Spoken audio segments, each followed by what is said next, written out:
అందరికీ నమస్తే అండి. కౌశిక్ రెడ్డి, ఆరేంగుడి గాంధీ ఏళ్ళలో కొట్టుకొని ఏళ్ళలో తిట్టుకొని నువ్వు వస్తానంటే నువ్వు వస్తా అని చెప్పేసి సవాళ్ళు విసిరేసుకొని చివరికి ఆంధ్ర తెలంగాణ అని చెప్పేసి ఈ ప్రాంతాల మధ్య తెచ్చిపెట్టే ప్రయత్నం చేస్తున్నారు. కౌశిక్ రెడ్డికి బుద్ధి జ్ఞానం లేదు. ఎంతసేపు మేము తెలంగాణ పెట్టడమే, వాళ్ళ ఆంధ్రోళ్ళు వాళ్ళు సిటిలర్లు వాళ్ళు వచ్చి మా ఇంటి పైన దాడి చేస్తున్నారు. మీకు తెలీదా? 2 సార్లు టికెట్ ఇవ్వలేదు కేసీఆర్, ఎందుకు ఇచ్చాడు? ఆయన ప్రాంతాల మధ్య నుంచి ఇచ్చిపెట్టే ప్రయత్నం దేనికైనా నాకు అర్థం కావట్లా. సవాల్ ఇచ్చినది నువ్వే కదా, నేను ఇంటికి వెళ్ళి జెండా ఎగరేస్తానని చెప్పేసి అని. అవునా? మరి నువ్వు సవాల్ ఇచ్చినప్పుడు అటుపక్కన వ్యక్తి కూడా రియాక్షన్ ఉంటుంది కదా, వాళ్ళు కూడా మాట్లాడతారు కదా. ఇది ఒకటి బాగా రెచ్చగొట్టే విధానం అన్నమాట ఇదంతా కూడా. కేసీఆర్ అంతే, ఏదన్నా వస్తే కరెక్ట్గా ఎలక్షన్ దగ్గరికి వచ్చే సమయానికి ప్రాంతాల మధ్య చిచ్చిపెట్టే ప్రయత్నం చేస్తాడు. వాళ్ళ పార్టీ ఎమ్మెల్యేలు అంతే.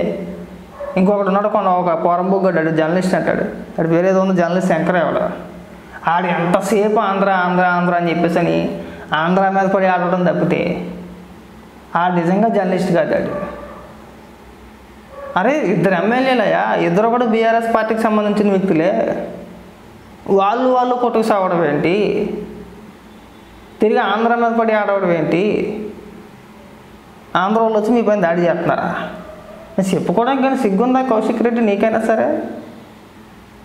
ఎందుకు పెద్ద పెద్ద మాటలు? అసలు ఎమ్మెల్యేలా మాట్లాడుతున్నావా?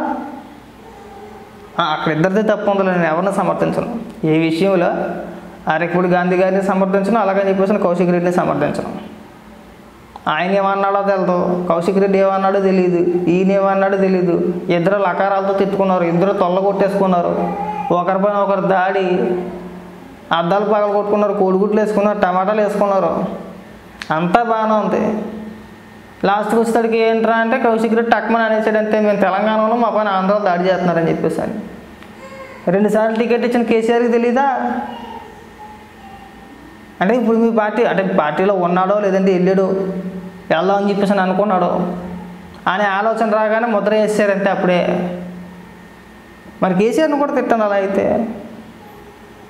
ఇగో పనికిమాలిన రాజకీయాలు చేసి ఒకరినొకరిని గిచ్చుకొని ప్రాంతాల మధ్య తెచ్చిపెట్టే ప్రయత్నాలు చేయమాకండి. రాష్ట్రాలుగా విడిపోయినా అన్నదమ్ములుగా ఇంకా కలిసే ఉన్నారు ప్రజలందరూ కూడా, మంచి సంబంధాలు ఉన్నాయి. కేవలం మీ 2 వ్యక్తుల కోసం ప్రాంతాల మధ్య తెచ్చిపెట్టేసి ఆంధ్ర తెలంగాణ ఫీలింగ్ తీసుకొచ్చేసి పెద్ద రచరంబోలు చేసేవాళ్ళు ఉంటుంది. ఈ వ్యవహారం అంతా చూస్తూ ఉంటే నాకు అదే అనిపించింది. కౌశిక్ రెడ్డి మాటలు వింటూ ఉంటే, మాటకు ముందు ఒకసారి తెలంగాణ, మాటకు వెనకాల ఒకసారి తెలంగాణ. తప్పులేదు, ప్రాంతీయ అభిమానం అందరికీ ఉంటుంది, మాకు లేదు. మాకు ఉండేది కాదేంటి? మేము లేము హైదరాబాద్లో, ఏళ్ళ తరబడి మేము ఉన్నాం, మాకు ఒక ఫీలింగ్ ఉంటుంది. హైదరాబాద్ ఎప్పుడు వెళ్ళా కానీ మేము పక్క రాష్ట్రంగానో పరా రాష్ట్రంగా చూడం, మా సొంత ఊర్లాగా భావిస్తాం ఎప్పుడు వెళ్ళినా సరే, ఎవరు వెళ్ళినా సరే. ఎందుకు 2 వ్యక్తుల మధ్యన వైరాన్ని తీసుకొచ్చి 2 రాష్ట్రాలకు ముడిపెడుతున్నారో అర్థం కావట్లా. పైగా దానికి తోడు జర్నలిస్టులు, ఆ పనికిమాల జర్నలిస్టులు ఒకేసారి మళ్ళీ మేము పోరాడతాం, మళ్ళీ మేము కొట్లాడతాం. ఎవరి మీద పోరాడతారో, ఎవరి మీద కొట్లాడతారో? మీరేమో మాట్లాడితే మీకున్న సమస్యల గురించి పోరాడడం మానేసి, యువత భవిష్యత్తు గురించి మాట్లాడడం మానేసి, మీ రాష్ట్రం అభివృద్ధి గురించి మాట్లాడడం మానేసి, ఏ చిన్న ఈ విషయం వచ్చినా, ఏదైనా ఒక ఇష్యూ కానీ ఏదైనా ఒక గొడవ కానీ జరిగితే సడన్గా ప్రాంతాల మధ్య తెచ్చిపెట్టే ప్రయత్నం చేస్తారు. వచ్చేసారు ఎందుకు రండి మనం మోసపోతున్నాం, మన ఆంధ్రోళ్ళందరూ మనం పొట్టగొట్టేస్తున్నారు. ఆ జర్నలిస్ట్ శంకర్ గారు అయితే మరీని అది ఎంతసేపు ఇదే ఏడుపు. ఆంధ్రాలో వచ్చి ఇక్కడ బతికేస్తున్నారు, ఆంధ్రాలో వచ్చి ఉద్యోగాలు చేసుకున్నారు. మీరు కూడా చేసుకునే అవకాశాలు ఉన్నాయి, చేసుకోవచ్చు కదా. అక్కడ ఎవడో కూడా నీది ఆంధ్రానా నీది తెలంగాణ అని చెప్పేసి ఎవడు ఉద్యోగాలు ఎవడో, మన దగ్గర టాలెంట్ ఉంటే ఇస్తారు. మనం సరిగా చదువుకొని సత్తే మనకు ఉద్యోగాలు వస్తాయి, అంతేనా? ఇప్పుడు మా ఇంటి పక్కన ఒక పెద్ద కంపెనీ ఉందయా అనుకుందాం, వచ్చింది అనుకుందాం. నేను నిజానిగా నేనేం చదువుకోవాలి, నాకు ఉద్యోగం వచ్చేది అక్కడ.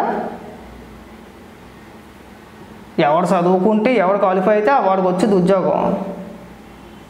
అది కూడా తెలియదు వీడికి, అది తెలియదు వీళ్ళకి. ఎక్కడైనా అంతే కదా, ఏ కంపెనీ అయినా సరే, ఇలా సాఫ్ట్వేర్ జాబ్ అయినా ఇంకోటి ఏదైనా సరే కనీసం చదువు అనేది ఉండాలి కదా. చదువును బట్టే కదా పిండి కొలిది రొట్టయ్యా. మనకి చదువుకుంటేనే ఎక్కడైనా ఉపాధి అవకాశాలు దొరికేది. లేదు నేను కంపెనీలో మూటలు మోసుకుంటున్నాను, నాకు రోజుకు ఒక 500 రూపాయలు జీతం ఇచ్చేది, ఆంధ్రాలో వచ్చి 400 రూపాయలకే చేస్తున్నారా?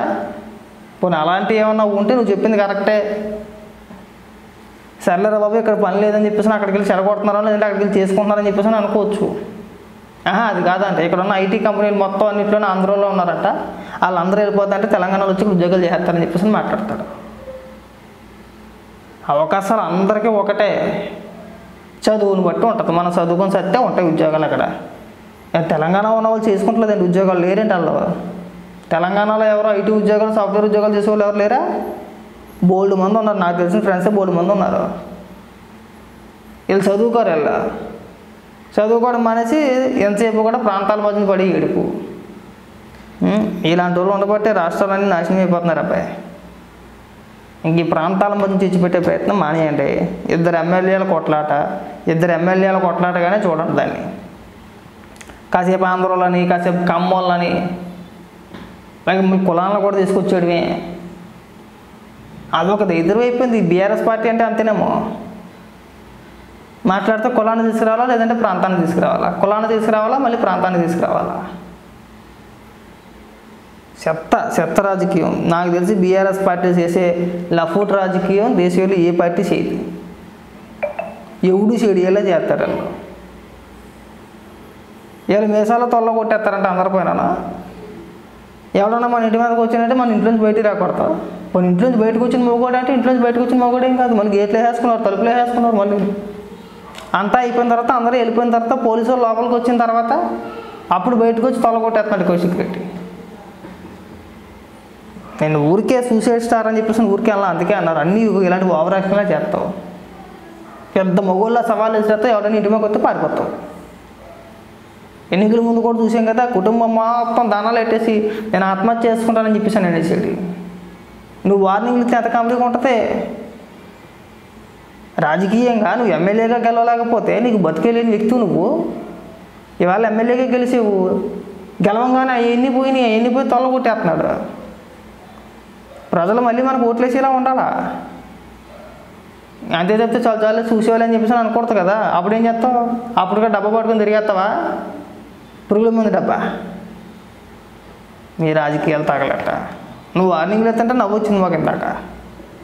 కౌశిక్ రోడ్ కూడా వార్నింగ్లు ఇచ్చేస్తుందని అనిపించింది మాకు. దయచేసి ఈ ప్రాంతాల మధ్యన చిచ్చిపెట్టే వ్యవహారాలు మానేయండి దయచేసి. చాలా చండాలంగా ఉంటుంది. మీరిద్దరు ఎట్టగానే కొట్టేసామంటే మీకు ఏ ఉన్నాయి కానీ అది రాష్ట్ర ప్రభుత్వం ముఖ్యంగా ప్రాంతాల మధ్య తెచ్చిపెట్టే వాళ్ళకి చెప్తున్నా. వాళ్ళిద్దరికి ఏం ఉన్నా, వాళ్ళిద్దరు ఏం చచ్చినా అది పక్కోడికి అవసరం లేదు. కాకపోతే ఏంటంటే ప్రశాంతంగా ఉన్న రాష్ట్రాల మధ్య తెచ్చిపెట్టే ప్రయత్నాలు చేయమాకండి. వాళ్ళ ఆంధ్రోళ్ళు, వీళ్ళ తెలంగాణ వాళ్ళు, వాళ్ళ కమ్మోళ్ళు, వీళ్ళు ఈ రచ్చ తీసుకురామాకండి. వాళ్ళిద్దరు ఏమైనా ఉంటే పార్టీ పరంగా చూసుకుంటారు, లేదంటే వ్యక్తిగతంగా చూసుకుంటారు. వీరైతే కౌశిక్ రెడ్డి, ఆరిపూడి గాంధీ గారు ఇద్దరు ఎదురు బదురు నుంచి కొట్టుకొని సత్తారా అవన్నీ అనవసరం. అవన్నీ కూడా ప్రాంతాల మధ్య తెచ్చిపెట్టే ప్రయత్నాలు చేయమాకండి.